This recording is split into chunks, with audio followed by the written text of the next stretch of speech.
What is good, YouTube? JPR Tech here, and I know it's been a couple of weeks without a new video. I'm really sorry. I've been sick, and as you can tell from my voice, I'm still trying to get better. But hopefully we can get back to our weekly video routine. Now today I'm going to be unboxing and reviewing the Feiyu Vimble 2 gimbal. This is a 3-axle stabilizer handheld gimbal for smartphones. In the box, you pull it out and there is a nice storage bag that holds and secures the gimbal. Now the gimbal inside is securely tucked in with 2 straps. There are 2 boxes that include a hand strap and also the tripod stand, which is really nice to be included. In the pouch, opening it up, we can pull out the USB cable to charge the actual device, and we also have 3 included adapters for your smartphone, whether you have a micro USB or a Type-C, even the Lightning for iPhone, so all your mobile devices are covered. Now I got the black version, which technically is not even black, it's more like a dark gray, but I don't have a problem with that. It still looks pretty decent. But the build quality is plasticky. There's plastic everywhere, really. Everywhere you touch is plastic. Yuck. Now don't get me wrong, it probably won't break in your hands, but I wouldn't take it in a drop test.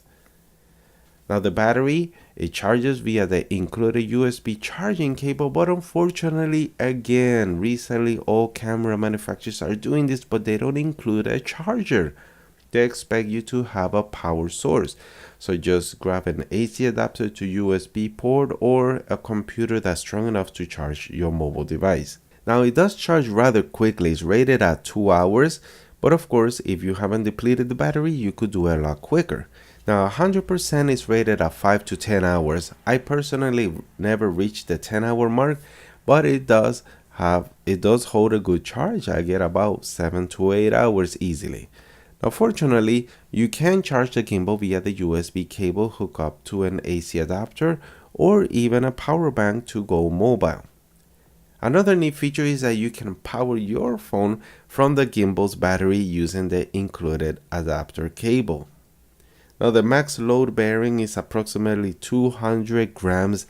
I personally have the iPhone 7 Plus, which is 138 grams. Technically this should be fine, but I found the gimbal to struggle at some angles.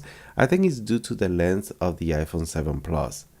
Now while it doesn't rotate at a full 360 degrees, it can only pan, tilt, and roll at 320 degrees, which I think is more than enough. At the bottom of the gimbal, there is a 1/4-inch screw hole that you could mount the included tripod mount. And a quick fun tip, if you keep the tripod mount on, close the legs, you're effectively expanding the area to grip and stabilize your gimbal using 2 hands. And yeah, it kind of feels like a lightsaber too.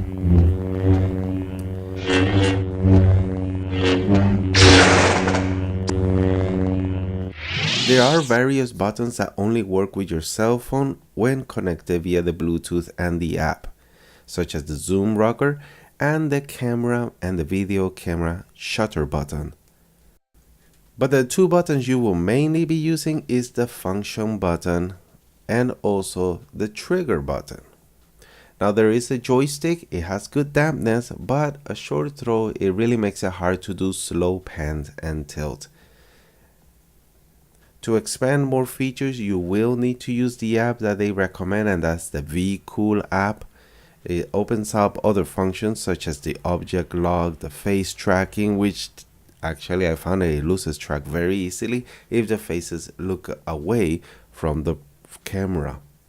You can adjust other settings such as the camera settings as well as the gimbal settings like the motor strength and motor speed, which is really cool. There are also program modes such as the selfie mode and the time-lapse panoramic mode. The app comes with some built-in picture profiles, which I wouldn't even touch. The video quality of the app is so bad that I would just steer you to use another camera app such as FilmicPro or even the iOS built-in camera app, which has a lot better quality. Now going that route, you will lose some of the features that come with the app. But I feel like the quality gain you gain over losing some of the features you might not even use is a better compromise. Fortunately, the settings that you do set in the gimbal setting app, the VCool app, those settings will stay in the gimbal regardless of the app you use to record your footage. Cool beans. Right now I'm gonna show you some footage of me just running around my apartment and also going up and down the stairs.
As you can see, this gimbal is far from perfect. It's not the most stabilized gimbal out there, but it does work rather well. Now the build quality is not the best, but of course I wouldn't take it to a drop test. Now the app needs some serious work, especially on the recording department, so I would just use another app. The gimbal itself lacks features that more expensive gimbals have, but for $100. With that said, I think it's actually worth it. For $100, you're getting a beefed up selfie stick, which actually the selfie feature most gimbals don't even have. And also for the price of a decent tripod, this gimbal is giving you interesting shots that are not possible with a tripod or shooting handheld. I personally won't be keeping it because this was an honestly mistake I made ordering it. More on that on a future video, but the seller was super cool to let me return it for a full refund. I really wanted to get is a gimbal for DSLR for my Sony a7S. So when I do get that available, I'll be sure to post up the video. But what do you guys think about these mobile gimbals? I personally feel that the final result will depend more on the actual phone itself. But go ahead, leave your comments or your thoughts in the comment section below. Thanks for watching, and I'll be seeing you guys on the next video. Peace.